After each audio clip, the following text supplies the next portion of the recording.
नमस्कार. तर मी जयश्री तुमचं माझ्या या मराठी व्लॉगमध्ये खूप स्वागत करत आहे. तर आज मी तुम्हाला सांगणार आहे की कमीत कमी खर्चामध्ये आपण थंडीमध्ये आपलं स्किन रुटीन कसं करावं किंवा मी माझं स्किन रुटीन कसं करते तुम्हाला दाखवणार आहे. आणि तुम्हाला सूट होत असल्यास तर तुम्ही ते वापरू शकता आणि खूप कमी किमतीमध्ये आपल्याला ते मिळतात. ते प्रोडक्टची पूर्ण माहिती आणि ते काय प्राईजला आम्ही आणलेले आहेत ते सुद्धा तुम्हाला मी सांगणार आहे. आणि आपल्या गॅलरीमध्ये गवती चहा लावलेली आहे, तर ती कशी वाढते किंवा तिला कोणतं खत टाकल्यावर ती इतकी छान होते आणि ती किती मोठी झालेली आहे ते सुद्धा दाखवते.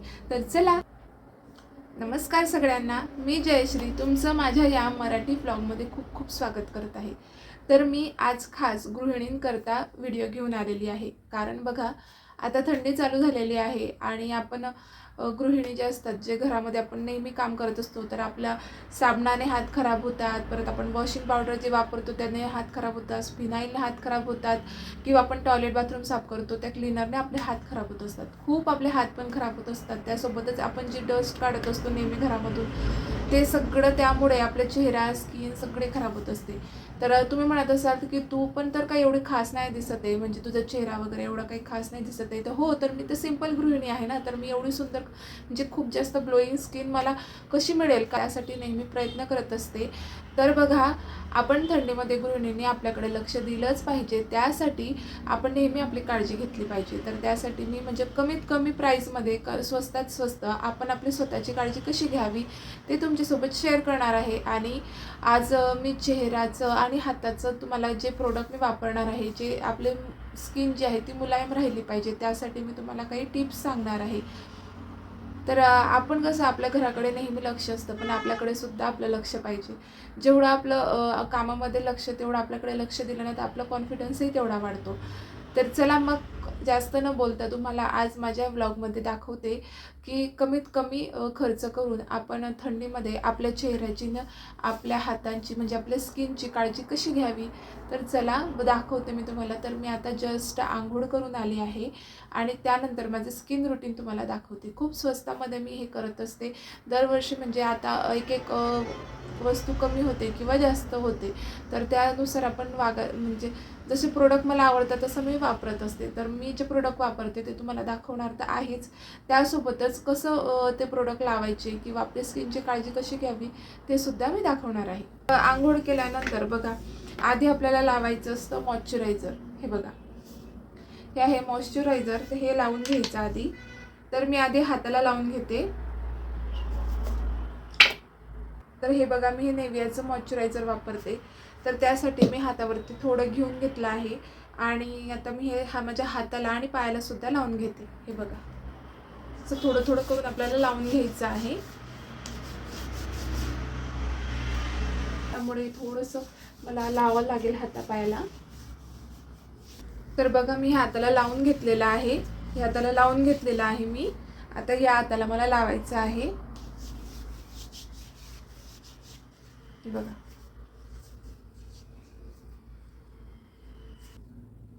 हे सनस्क्रीन, जॉयचं सनस्क्रीन. तुम्ही याला या क्रीमने मसाजसुद्धा करू शकता किंवा रात्री आपल्या चेहऱ्याला मसाज करू शकता. वॅक्स केल्यानंतर सुद्धा तुम्ही या क्रीमने मसाज करू शकता. आणि त्यानंतर आपण आता हे सनस्क्रीन आहे ना, ते लावून घेऊ. हे मी लावून घेते. हे बघा, हे बघा. तर तुम्ही म्हणत असाल इतका क्रीम, तर कारण माझी स्किन खूप ड्राय आहे, त्यामुळे मी थोडंसं जास्त क्रीम वापरते. आणि जर तुम्हाला तुमची स्किन थोडी ऑइली असेल तर कमी वापरलं तरी चालेल. आणि माझं घर थोडंसं म्हणजे माझं घर हायवेच्या शेजारी आहे. तसं मी पहिला माझा व्हिडिओ पोस्ट केलेला होता. माझ्या पहिल्या चॅनलचं मी का बंद केलं किंवा त्यासाठी मला काय प्रॉब्लेम झाले ते मी शूट केलं होतं गच्चीवरती. तिथून तुम्ही बघू शकता की त्या व्हिडिओमध्ये की माझं घर किती मोठ्या हायवेजवळ आहे. तर त्यासाठी मग कसं धूळ येत असते कायम घरामध्ये, त्यामुळे माझे हात आणि म्हणजे जे हातपाय असतात ते धुळीने खराब होतातच थंडीमध्ये. तर मला असं वाटतं त्यामुळे जास्त इफेक्ट होत असेल. तर बघा, मी आता आधी मॉइश्चरायझर करून घेतलं, त्यानंतर सनस्क्रीन लावलं किंवा हाताला नरिशिंग क्रीम लावून घेतलं. हे बघा, वाटतो ना फरक? हे बघा, तुम्ही बघू शकता. हे बघा, दिसतो ना? चेहऱ्याला क्रीम वापरते नेव्हिया, तर नेव्हिया क्रीम मी आधी माझ्या स्किनला लावून घेते. हे बघा. तर इथं खाली आरसा आहे, तर मी आरशात बघून लावते.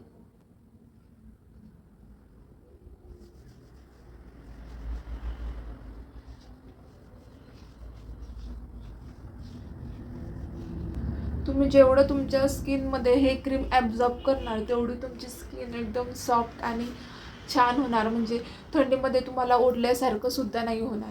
त्यासोबतच आपण आपल्या मानेला सुद्धा थोडंफार लावून घ्यायचं आहे क्रीम, जेणेकरून आपल्या हाताची आणि आपल्या चेहऱ्याची आणि मानेची स्किन ही ओपन असते आणि ती सेम दिसली पाहिजे म्हणून. आणि मान ही खूप रखरखीत होते, त्यासाठी आपण थोडंसं क्रीम मानेला सुद्धा लावून घ्यायचं आहे. बघा मैत्रिणींनो, माझ्या स्किनमध्ये हे पूर्ण ॲब्झॉर्ब झालेलं आहे क्रीम. तुम्ही बघू शकता. क्रीम लावायची आधीची माझी स्किन बघा आणि आता मी क्रीम लावलेलं आहे निव्हियाचं, तर माझी स्किन बघा. आहे ना फरक, थोडा जाणवतो ना. तर चला आता तुम्हाला नेक्स्ट दाखवते. तर मला परत हा सनस्क्रीम लावायचा आहे, म्हणजे नरिशिंग क्रीम जॉयचा. तर मी तो लावत आहे आणि हा क्रीम खूप सोप्या पद्धतीने अवेलेबल होतो. तुम्हाला कोणत्याही स्टोअरमध्ये मिळून जाईल, किंवा हे जे दोन्ही तिन्ही प्रोडक्ट मी तुम्हाला दाखवले ते प्रोडक्ट तुम्हाला मॉलमध्ये सुद्धा मिळून जातील. आणि याची प्राइस सुद्धा मी तुम्हाला सांगणार आहे की या प्रोडक्टची प्राइस काय आहे.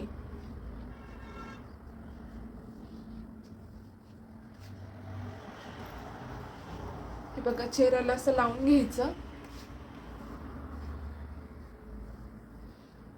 तुम्ही बघू शकता माझी स्किन एकदम अशी तुकतुकीत किंवा अशी थोडंसं तिला ऑइल आणि असं थोडंसं चमकदार दिसते आहे थोडी माझी स्किन. तर त्यासाठी आपण थोडंसं मसाज करायचं आहे, जेणेकरून जी पण मी क्रीम लावलेली आहे ती पूर्णपणे याच्यामध्ये ॲब्झॉर्ब होईल. हे बघा, जाणवतोय ना तुम्हाला. हे बघा, स्किन एकदम म्हणजे आधी कशी कोरडी रोखरखी दिसत होती, तर आता माझी स्किन एकदम अशी चमकदार दिसते आणि माझ्या हाताला पण खूप सॉफ्ट लागते आहे. आणि तुम्हाला जर पावडर लावायची सवय असेल तर तुम्ही यावरती पावडर सुद्धा लावू शकता. पावडर म्हणजे आपलं साधं टेलकम पावडर कोणतीही तुम्ही वापरू शकता. तर यानंतरची मी तुम्हाला दाखवते. माझं स्किन रुटीन माझं झालेलं आहे, अगदी साधं सोपं मी तुम्हाला दाखवलं. त्यानंतर मी आता यामध्ये माझी टिकली जी आहे ती टिकली लावून घेते.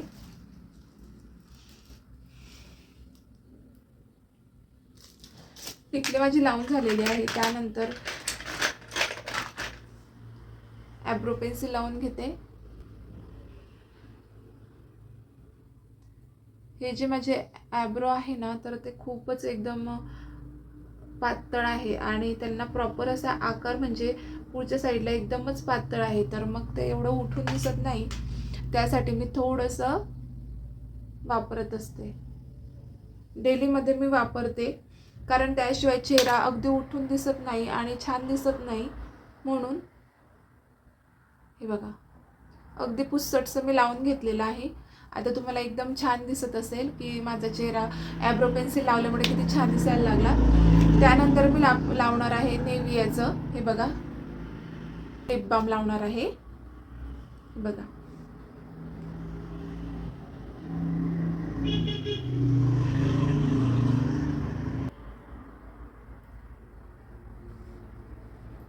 माझं आता डेली रुटीन झालेलं आहे. तर मी काय लावलं आहे, फक्त माझं जे क्रीम आहे मॉइश्चरायझर लावलेलं आहे आणि त्यानंतर सनस्क्रीन लावलेलं आहे. त्याच्यासोबतच ते नरिशिंग क्रीमसुद्धा आहे. त्यामुळे चेहऱ्याला अगदी छान असं टेक्स्चर येतं, एकदम सॉफ्ट असं. तर मग ते लावून घेतलेलं आहे.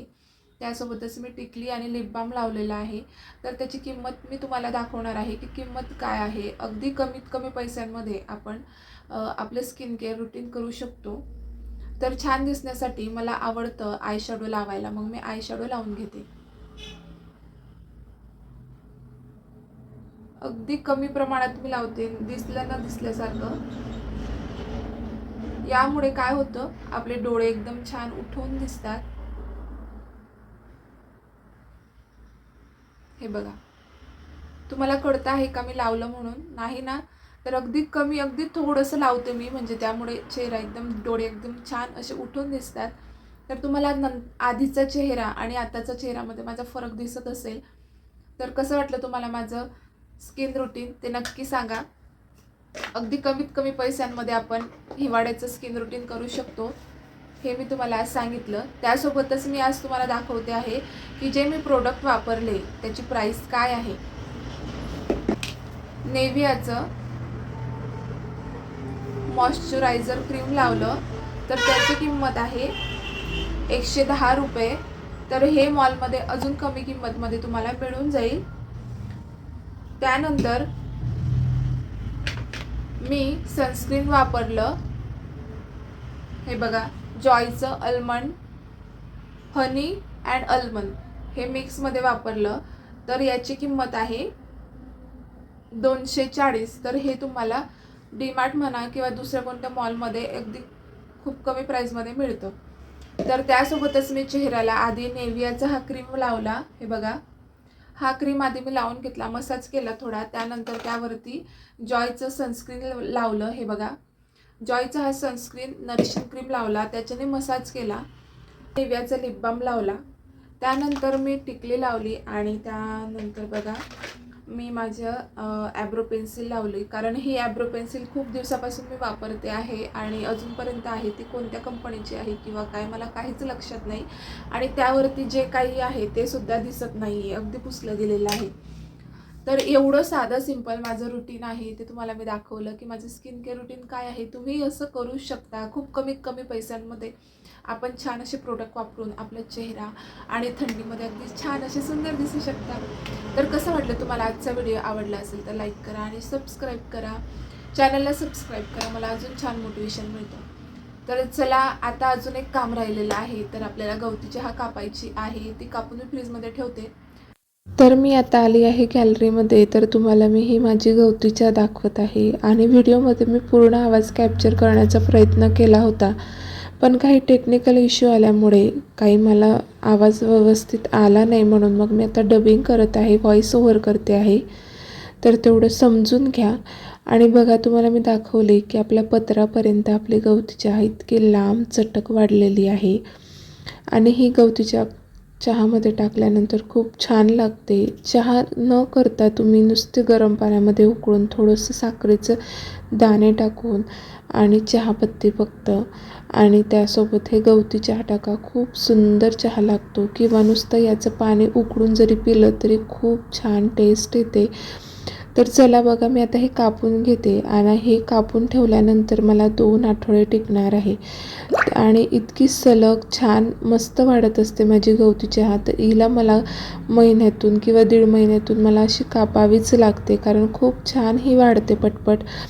तर त्यासाठी मी कोणतं खत टाकते तर ते तुम्हाला मी शेवटी दाखवणारच आहे. तर त्याआधी बघून घ्या की आपल्या गॅलरीमध्ये गवती चहा किती वाढते पटपट. अगदी 2 ते 3 कांदे आणले होते माझ्या सासूने गावाकडून, तर ते इथं या कुंडीमध्ये मी लावलेले आहे. ते ही प्लॅस्टिकची कुंडी आहे. बघा, अगदी मूठ भरून मस्त अशी आपली गवती चहा निघालेली आहे आणि मला खूप आवडतं. कुणाकुणाला आवडतं ते कमेंटमध्ये मला नक्की सांगा. तर चला, ही वाढण्यासाठी हिला पुरेसं ऊनसुद्धा लागतं आणि याची काळजी घ्यायची म्हणजे हिला 2 दिवसातून पाणी घालावंच लागतं. खूप 2-3 मग्गे पाणी टाकलं तरी चालतं.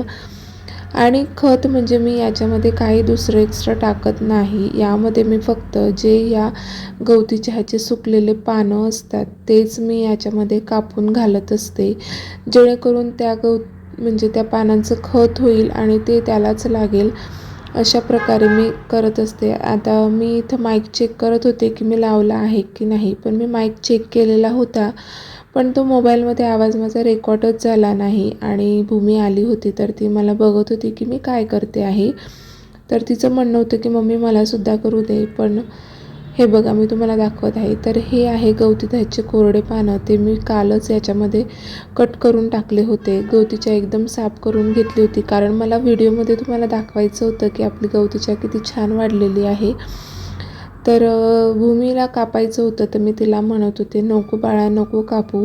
कधी कधी मुलं इतकं हट्ट करताना त्यांच्यावरती थोडंसं आवाज वाढवल्याशिवाय ते ऐकत नाही. त्यांना कितीही समजवलं तरी ते ऐकायच्या मनस्थितीत नसतात, म्हणून मी थोडी रागावली तिच्यावरती. पण बघा आपली अशी गवती चहा मस्त छान झालेली आहे.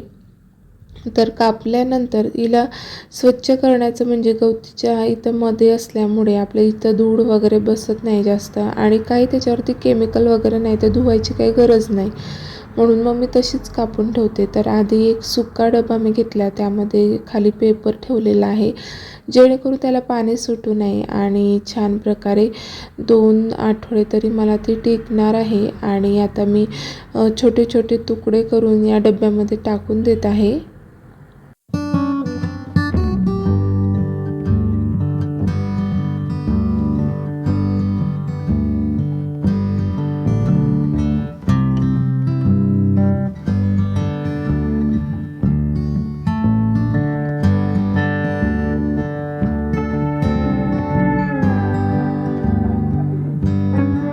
तर मी याआधी खूप छान प्रकारे बोलून तुम्हाला टिप्स वगैरे सांगितल्या होत्या, पण काही टेक्निकल इश्यूमुळे आवाज कॅप्चर झाला नाही. तर व्हिडिओ आवडला असेल तर लाईक करा, शेअर करा आणि चॅनलला सबस्क्राईब करा.